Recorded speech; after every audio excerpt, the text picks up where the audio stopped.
Praise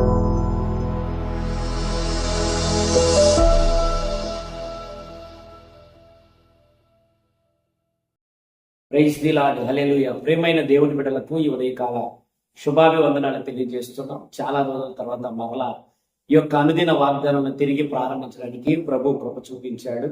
మరి అనుదినము ప్రతిరోజు కొంతసేపు దేవుని వాక్యాన్ని ఇలాగూ వాగ్దానపూర్వకంగా ధ్యానించడానికి ప్రభు మనకు కృప చూపబోతుండగా ఈ దినము కొరకు ఏర్పాటు చేయబడిన దేవుని వాక్యాన్ని మనం చదువుకుందాం.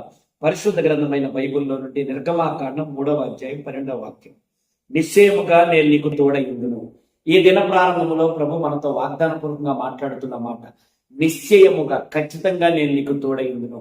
నువ్వు ఏ స్థితిలో ఉన్నావో, ఏ తోడు లేక, నీడ లేక, బాధలో, దుఃఖములో, వేదనలో, ప్రతికూల పరిస్థితుల్లో నీవు ఉన్నావేమో, నీతో నా ప్రభు చెబుతున్న మాట, నిశ్చయముగా నేను నీకు తోడయుండును అని ప్రభు చెబుతుండగా ఈ దినమంతా ఒక తోడు, నీడ, ఆయన యొక్క రెక్కల సన్నిధి నీకు తోడుగా ఉండి నడిపించి కాపాడి వర్ధిలింపజేయును గాక.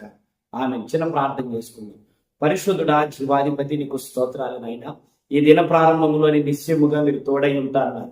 ఈ దినమంతా మీ బిడ్డలకు తోడై ఉండి వారి పనుల్లో, ప్రయాణాల్లో, రాకపోకల్లో, సమస్తములో తోడుండి కాపుదలు అనుగ్రహించి క్షేమాన్ని, ఆశీర్వాదాన్ని కలిగించమని యేసు నామములో అడుగుతున్నాము తండ్రి. మీ అందరికీ వందనాలు. దేవునికి